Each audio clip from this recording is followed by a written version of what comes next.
Hello friends. Social science के अपने last video में हमने भारत के प्राकृतिक प्रदेशों के बारे में पढ़ा, जिनमें से हमने तीन प्राकृतिक प्रदेशों के बारे में पढ़ लिया था। जिसमें पहला था उत्तर के पर्वतीय प्रदेश, दूसरा था मध्यवर्ती मैदान और तीसरा था दक्षिण का पठारी भाग। आज के वीडियो में जो दो प्राकृतिक प्रदेश बचे हैं उनके बारे में हम पढ़ेंगे, जिसमें पहला है भारत का तटवर्ती मैदान और भारत के द्वीप। ठीक है, तो सबसे पहले तटवर्ती मैदान के बारे में जान लेते हैं। देखिए, तटवर्ती मैदान किसे कहते हैं? जो तटों के पास में मैदान स्थित होते हैं उन्हें हम लोग तटवर्ती मैदान कहते हैं। जैसे आपने समुद्र का हिस्सा देखा, जो दक्षिण का, अगर आपने भारत का मैप देखा होगा तो अपने दक्षिण के जितने भी राज्य देखे आपने देखा वो समुद्र के किनारे बसे हुए हैं। ठीक है, समुद्र के किनारे लगते हैं। तो उस समुद्र के किनारे पे जो भी मैदान है, जो भी हिस्सा है जहाँ पे लोग रहते हैं, उसे हम लोग भारत का तटवर्ती मैदान कहते हैं। ठीक है, जितना भी हिस्सा समुद्र के किनारे किनारे है तो उसे हम कहते हैं भारत का तटवर्ती मैदान। ठीक है, क्लियर हो गया होगा। एक इमेज बना लेना और देखना कि यही जो हिस्सा है वो क्या कहलाएगा, भारत का तटवर्ती मैदान कहलाएगा। दक्षिण प्रायद्वीपीय पठार के पूर्व और पश्चिम दिशा में तटीय मैदानों से घिरा है। यह उत्तर में अधिक चौड़ा और इसका विस्तार पश्चिमी घाट तथा अरब सागर तट के बीच गुजरात से लेकर कन्याकुमारी के मध्य में है। ठीक है, अगर आप देखो इस तटवर्ती मैदान को तो आपने देखा होगा कि ऊपर का जो हिस्सा है वो ज़्यादा चौड़ा है, जबकि जैसे जैसे आप नीचे जाते जाएंगे तो वो पतला होता जाता है। तो वही इसमें कहा गया है। और इसका विस्तार कहाँ पर है? तो इस मैदान का जो विस्तार है वो पश्चिमी घाट तथा अरब सागर तट के बीच गुजरात से लेकर कन्याकुमारी तक है। गुजरात से गोवा जो तट पड़ता है उसे हम लोग कोंकण तट के नाम से जानते हैं। ये चीज़ याद रख लेना, ये बड़े एग्जाम में भी पूछा जाता है। ठीक है, कि मुंबई से लेकर गोवा के बीच में जो तट पाया जाता है उसे हम किस नाम से जानते हैं? तो उसे हम लोग कोंकण तट के नाम से जानते हैं। ठीक है, ये कह सकते हैं, हो सकता है मुंबई ना लिख के आए, गुजरात लिख के आए, तो गुजरात से गोवा तक जो तट पाया जाता है उसे हम लोग कोंकण तट कहते हैं। ठीक है, और ये मध्यवर्ती भाग है। उसके बाद आता है आपका गोवा से लेके मैंगलोर तक। ठीक है, मंगलौर जो है वो कहाँ पर स्थित है? कर्नाटक में स्थित है। ठीक है, कर्नाटक में ही स्थित है मैंगलोर। तो गोवा से लेकर जो मैंगलोर तक का हिस्सा होता है, जो तट होता है, वो उसे कन्नड़ तट कहते हैं। ठीक है, कर्नाटक में आपको पता है कन्नड़ बोली जाती है और इसका ज़्यादातर हिस्सा कर्नाटक में, इसलिए इसे कन्नड़ तट बोलते हैं। इसके बाद मैंगलोर से लेकर संपूर्ण केरल तक। ठीक है, केरल का जो हिस्सा है बिल्कुल नीचे तक, वहां तक जो तट पाया जाता है उसे हम लोग मालाबार तट के नाम से जानते हैं। ये सबसे ज्यादा फेमस है मालाबार तट। ठीक है, तो इसे याद रखना, ये कहाँ से कहाँ तक है? तो मैंगलोर से लेकर संपूर्ण केरल तक जो भी तट है वो मालाबार तट के नाम से जाना जाता है। मालाबार तट में खारे पानी की झील पाई जाती है जिसे लैगून कहते हैं, तथा स्थानीय भाषा में इसे कयाल कहते हैं। ये हम लोग टेट में भी पढ़ेंगे। ठीक है, कि लैगून झील किन्हें कहते हैं। तो जिनका पानी समुद्र के पानी से मिलता है उन झीलों को हम लोग क्या कहते हैं? लैगून झील कहते हैं। ठीक है, तो मालाबार तट में खारे पानी की झीलें पाई जाती हैं जिन्हें क्या कहते हैं? लैगून कहते हैं। ठीक है, कहीं भी अगर पाई जाती हैं तो हम लोग लैगून कहते हैं। लेकिन स्थानीय भाषा में इसे क्या कहा जाता है वहां पर केरल में? तो इसे कयाल कहा जाता है। ठीक है, पूर्वी तटीय मैदान पूर्वी घाट एवं बंगाल की खाड़ी के मध्य गंगा के मुहाने से लेकर कन्याकुमारी तक विस्तृत है। अभी हमने पश्चिमी साइड का एरिया पढ़ा, जो पश्चिमी साइड में जो राज्य पड़ते हैं, जैसे गोवा है, महाराष्ट्र है, कर्नाटक है, केरल है। अब हम आगे पूर्वी साइड में, ठीक है, अपने सीधे हाथ की तरफ।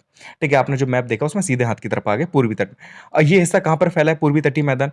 तो जो पूर्वी तटीय मैदान है वो पूर्वी घाट एवं बंगाल की खाड़ी के मध्य गंगा के मुहाने से लेकर कन्याकुमारी तक विस्तृत है।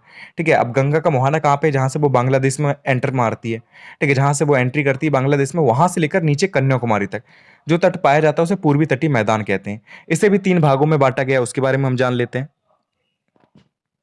तो पूर्वी तट की अगर हम बात करें तो इसे तीन भागों में बांटा गया है। पहला जो आता है आपका उसे उत्कल तट कहते हैं, जो उड़ीसा के एरिया में आता है। उड़ीसा का जो तट होता है उसे हम लोग उत्कल तट के नाम से जानते हैं। इसके अगर हम दक्षिण में जाएंगे, यानी कि नीचे की साइड जाएंगे, तो गोदावरी नदी से लेकर महानदी के बीच में जो भी हिस्सा पड़ता है उसे हम लोग उत्तरी सरकार तट के नाम से जानते हैं। किस नाम से जानते हैं? तो उत्तरी सरकार तट के नाम से जानते हैं। और उसके नीचे अगर हम दक्षिण में जाएंगे, जहाँ पे संपूर्ण तमिलनाडु पड़ता है, तो उस एरिया को हम लोग किस नाम से जानते हैं? कोरोमंडल तट के नाम से जानते हैं। ठीक है, तो ये तीन भाग हैं, ये चीज याद रखना। ठीक है, लिखा भी है इसमें कि पूर्वी तटीय मैदान पूर्वी घाट एवं बंगाल की खाड़ी के मध्य गंगा के मुहाने से लेकर कन्याकुमारी तक विस्तृत है। यानी कि बंगाल से लेकर कन्याकुमारी तक ये फैला हुआ है। इस मैदान का जो उत्तरी भाग है उसे हम लोग उत्तरी सरकार कह देते हैं। ठीक है, दक्षिणी भाग को जो तमिलनाडु में पड़ता है उसे हम लोग कोरोमंडल तट कहते हैं। ठीक है, क्या कहते हैं? कोरोमंडल तट कहते हैं। ये चीज इंपॉर्टेंट है, याद करना। पूर्वी तटीय मैदान में चिल्का तथा पुलकित नामक लैगून झील स्थित है। ठीक है, तो यहाँ पर जो क्या है, अगर हम बात करें दोनों तटों की, जो पूर्वी तट है और जो पश्चिमी तट है, पश्चिमी तट जो होता है उसमें खेती वगैरह इतनी नहीं होती, इतनी नदियां वहां से नहीं निकलती। लेकिन पूर्वी तट में क्या है, बहुत सारी नदियां निकलती है। महानदी है, कृष्णा नदी है, ठीक है, गोदावरी नदी है। तो ये क्या करती हैं, ये वहाँ पर बहुत बड़े बड़े डेल्टा बनाती हैं। ठीक है, जब डेल्टा बनाती है तो वहाँ पर खेती बहुत अच्छी होती है। ठीक है, चीनी का कटोरा वहाँ पर स्थित है। चीनी बहुत, गन्ने वगैरह बहुत होते हैं। ठीक है, तो बहुत सारी चीज़ें, बहुत अच्छी खेती यहाँ पर होती है। और ये थोड़े चौड़े भी हैं। अगर कंपेयर करें पश्चिमी तटों से, ठीक है? और वर्षा-वर्षा भी यहाँ पे अच्छी खासी होती रहती। तो ये चीज़ है, दोनों में अंतर समझ में आ गया होगा आपको। अगर हम पूर्वी तट की बात करें तो उसमें सबसे ऊपर वाला जो हिस्सा है उसे कोंकण तट कहते हैं, जो कहाँ से स्थित है? तो गुजरात से लेकर गोवा तक का जो हिस्सा है उसे हम लोग कहते हैं कोंकण तट, ठीक है? फिर गोवा से लेकर मैंगलोर तक का जो हिस्सा है उसे हम लोग कन्नड़ तट कहते हैं। क्या कहते हैं? कन्नड़ तट। उसके बाद मैंगलोर से लेकर संपूर्ण केरल तक का जो हिस्सा है उसे हम लोग किस नाम से जानते हैं? तो उसे हम लोग मालाबार तट के नाम से जानते हैं। वहीं अगर हम लोग पूर्वी घाट की तरफ आ जाएँ तो जो पूर्वी तटवर्ती मैदान है, इसमें जो ऊपरी हिस्सा होता है, उसे हम लोग किस नाम से जानते हैं? तो जो उत्तरी सरका तट के नाम से जानते हैं। उसके बाद जो आपका उड़ीसा का तट आ जाता है, उसे हम लोग उत्कल तट के नाम से जानते हैं। और जो दक्षिणी तट होता है, ठीक है? जो तमिलनाडु में पड़ता है, उसे हम लोग कोरोमंडल तट के नाम से जानते हैं। ये 3 चीज़ें याद रखना। अब हम यहाँ के जनजीवन की बात कर लेते हैं, तट के बारे में सिर्फ़ इतना ही है। जनजीवन कैसा है? तो इन तटीय मैदानों में मत्स्य पालन के कारण छोटे-छोटे गाँवों, पूर्वों तथा छोटे घरों की प्रधानता है। डेल्टाई क्षेत्रों में व्यवस्थित कृषि के कारण ग्रामीण अधिवासियों का छोटे से बड़े गाँव जैसा है। ठीक है, अगर हम बात करें तटीय मैदानों की, तो यहाँ पर क्या है कि मत्स्य पालन बहुत ज़्यादा मात्रा में होता है, इसलिए यहाँ पे छोटे-छोटे घर देखने को मिलते हैं। ठीक है, क्योंकि लोग मत्स्य पालन पे ही डिपेंड है ज़्यादातर। ठीक है, छोटे-छोटे घरों की प्रधानता है। लेकिन अगर हम डेल्टाई क्षेत्रों में पहुँच जाएँ, जैसे मतलब पूर्वी तटीय वर्ती मैदानों की तरफ चले जाएँ, यहाँ पे बड़े-बड़े डेल्टा हैं, बहुत अच्छी खेती होती है। तो यहाँ पर आपको हर तरीके के घर देखने को मिलेंगे, छोटे भी देखने को मिलेंगे, बड़े भी घर देखने को मिलेंगे। ठीक है? कृषि की बात करें, तो इसमें से जो मालाबार तट है, जो आपको पश्चिमी घाट में पड़ता है, ठीक है? जो केरल के एरिया में पड़ता है, तो वो कृषि प्रधान है, वहाँ पे बहुत अच्छी कृषि की जाती है, बहुत अच्छी कृषि होती है, बारिश अच्छी खासी होती है वहाँ पर, ठीक है? और मसालों का उत्पादन बहुत ज़्यादा होता है वहाँ पर। तो यहाँ व्यापार के लिए फलों का उत्पादन किया जाता है, जिसमें रबड़, कॉफ़ी, चाय, मसाले, काजू आदि सम्मिलित हैं, ठीक है? तो इन सब का आपको पता है केरल में उत्पादन किया जाता है बहुत बड़ी मात्रा में, ठीक है? प्रदेश में वर्षा की अधिकता के कारण धान, चारा, रागी, तिलहन की कृषि की जाती है। गन्ना की कृषि इसी भाग में की जाती है, विशेषकर मसालों की कृषि की जाती है, जैसे काली मिर्च, इलायची। ठीक है, तो तटवर्ती मैदानों को आप लिख लेंगे कि बारिश अच्छी खासी यहाँ पर होती है, तो यहाँ पर खेती भी बहुत ज़्यादा मात्रा में की जाती है। अगर हम लोग मालाबार तट की बात करें, तो यहाँ पर कृषि प्रधान है ये, ठीक है, बहुत अच्छी बारिश होती है, तो यहाँ पर मसालों की खेती की जाती है। चाय, कॉफ़ी, गन्ने, ठीक है, मसाले वगैरह ये सारी चीज़ें सम्मिलित हैं यहाँ पर, तो ये सारी चीज़ें आप लिख सकते हैं। उद्योग धंधे की बात करें तटवर्ती मैदानों में, तो यहाँ कृषि आधारित उद्योगों की अधिकता है, ठीक है? कृषि बहुत अच्छी होती है, भूमि बहुत अच्छी है यहाँ पर, ठीक है? ज़्यादातर डेल्टा यहाँ पर पाए जाते हैं, तो बहुत ज़्यादा उपजाऊ भूमि होती है। तो यहाँ पर जो उद्योग हैं, वो ज़्यादातर कृषि पर आधारित हैं, ठीक है? इनमें काजू, मत्स्य, बीड़ी उद्योग, वन आधारित कागज़ उद्योग, ठीक है? जहाज़ निर्माण, खनिज उर्वरक तथा सॉफ्टवेयर उद्योग सम्मिलित हैं, ठीक है? तो ये सारे प्रमुख उद्योग धंधे हैं, जो यहाँ पर किए जाते हैं। जैसे अगर हम लोग सॉफ्टवेयर पे आधारित उद्योग माने, तो जो बैंगलोर का हिस्सा है, बैंगलोर जहाँ पड़ता है, कर्नाटक जो है, वहाँ पर सॉफ्टवेयर वगैरह ज़्यादातर उद्योग उसी के लगे हुए हैं, ठीक है? तो इसलिए सॉफ्टवेयर उद्योग की भी बात हमने की है यहाँ पर, ठीक है? तो यहाँ पर किसकी अधिकता है? तो काजू, मत्स्य, बीड़ी उद्योग, वन आधारित, कागज़ आधारित, जहाज़ निर्माण, खनिज, उर्वरक, सॉफ्टवेयर उद्योग यहाँ पर प्रमुख हैं, ठीक है? तो उद्योगों की बात हो गई। प्रमुख राज्य एवं प्रमुख नगरों की बात करें कि कौन-कौन से राज्य इसमें आते हैं, कौन-कौन से नगर आते हैं। तो देखिए पश्चिम बंगाल आ जाता है, ठीक है? अगर हम लोग पूर्वी तटीय मैदान की बात करें तो पश्चिम बंगाल, उड़ीसा, आंध्र प्रदेश, तमिलनाडु, ठीक है? ये पूर्वी साइड के हो जाएँगे। पश्चिमी साइड की बात करें हम लोग तो गुजरात है, महाराष्ट्र है, गोवा है, कर्नाटक है, केरल है।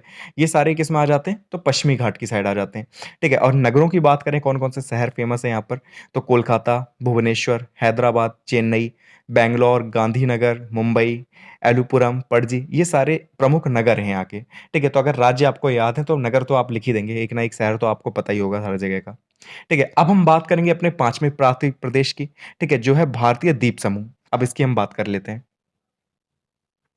अब हम बात करेंगे अपने 5वें प्राकृतिक प्रदेश की, जो है भारतीय द्वीप समूह। भारत में छोटे-छोटे द्वीप समूह भी हैं। एक द्वीप समूह बंगाल की खाड़ी में म्यांमार के तट से कुछ दूरी पर है, जो अपेक्षाकृत बड़ा है, जिसे अंडमान और निकोबार द्वीप समूह कहते हैं। दूसरे का नाम लक्षद्वीप है, जो केरल तट से कुछ दूरी पर अरब सागर में स्थित है। ये प्रवाल यानी कि मूंगे के अवशेषों द्वारा निर्मित है।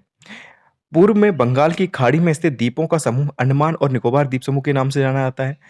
इसमें भारत का दक्षिणतम बिंदु इंदिरा पॉइंट भी स्थित है, ठीक है? जो भारत का दक्षिणतम बिंदु है इंदिरा पॉइंट वो कहाँ पर स्थित है?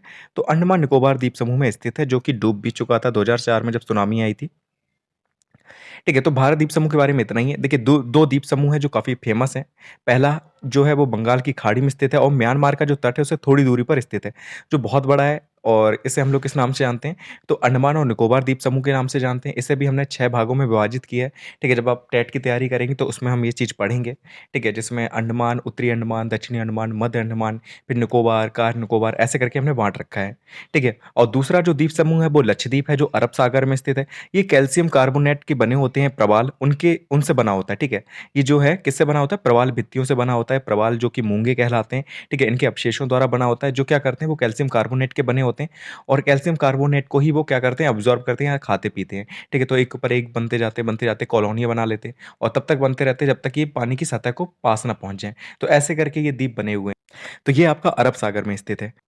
और अगर हम बात करें भारत के दक्षिणतम बिंदु की, तो भारत का जो दक्षिणतम बिंदु है वो इंदिरा पॉइंट है, जो कहाँ पर स्थित है? तो अंडमान निकोबार द्वीप समूह में ये स्थित है, ठीक है? अगर हम बात करें इन द्वीपों की जनजीवन कैसा होता है यहाँ पर, ठीक है? कृषि कैसी होती है तो इसके बारे में भी बात कर लेते हैं। तो जनजीवन में है कि यहाँ पर कम जनसंख्या आवास करती है यानी कि निवास करती है, लेकिन लक्षद्वीप का जो जनसंख्या घनत्व है, वो अंडमान निकोबार द्वीप समूह से ज़्यादा है। द्वीपों पर आदिम जनजातियाँ निवास करती हैं, जैसे जारवा और सेंटिलीज जनजातियाँ। ठीक है, अगर हम जनजीवन की बात करें तो ये द्वीप हैं, यहाँ पर कम लोग रहते हैं, ठीक है, ज़्यादा लोग नहीं रहते, ज़्यादा आबादी यहाँ पर नहीं रहती। लेकिन अगर हम जनसंख्या घनत्व की बात करें, तो जो लक्षद्वीप है, वैसे तो छोटा है अंडमान से, लेकिन यहाँ पर जनसंख्या घनत्व ज़्यादा है, ठीक है? और जनसंख्या घनत्व जो अंडमान निकोबार द्वीप समूह का है वो कम है। ठीक है? तो इतनी चीज़ याद रखना और यहाँ पर रहता कौन है तो जो आदिम जनजातियाँ होती हैं वो यहाँ पर ज़्यादातर रहती हैं। जैसे अगर हम बात करें अंडमान निकोबार द्वीप समूह की तो वहाँ पर एक फ़ेमस है जनजाति जारवा, ठीक है? और सेंटिलीज ये यहाँ पर निवास करती हैं। कृषि की अगर हम बात करें तो अंडमान निकोबार द्वीप समूह में मुख्यतः चावल की खेती की जाती है। इसके अतिरिक्त मक्का, ज्वार, बाजरा, बागाती फसलें जैसे कि सुपारी, हल्दी आदि उगाई जाती है। वहीं लक्षद्वीप में ज़्यादातर जो है वो मत्स्य पालन किया जाता है, ठीक है? तो मछली पकड़ने का जो कार्य है वो ज़्यादातर लक्षद्वीप में किया जाता है। और कृषि में अगर बात करें तो अंडमान निकोबार द्वीप समूह जो है, वहाँ पर चावल की खेती की जाती है और भी फसलें की जाती हैं जैसे मक्का, ज्वार, बाजरा।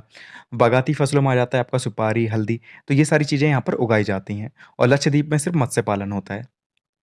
उद्योग धंधों की अगर हम बात करें, तो उद्योग धंधे जो हैं, यहाँ कृषि उत्पादों के उद्योग, मत्स्य उद्योग प्रचलित हैं, ठीक है? क्योंकि मत्स्य पालन होता है आपका जो लक्षद्वीप है, तो वहाँ पर आपको मत्स्य उद्योग देखने को मिलेगा, कृषि उद्योग देखने को मिलेंगे। इसके अलावा सागर से रत्नों को प्राप्त करना जैसे क्रियाकलाप प्रसिद्ध हैं, ठीक है? तो आस-पास पानी ही पानी है, सागर है, तो यहाँ पर जो भी रत्न वगैरह मिलते हैं समुद्र से, सागर से, तो उनसे संबंधित जो क्रियाकलाप हैं, वो ज़्यादा फ़ेमस हैं, वो कार्य होते रहते हैं।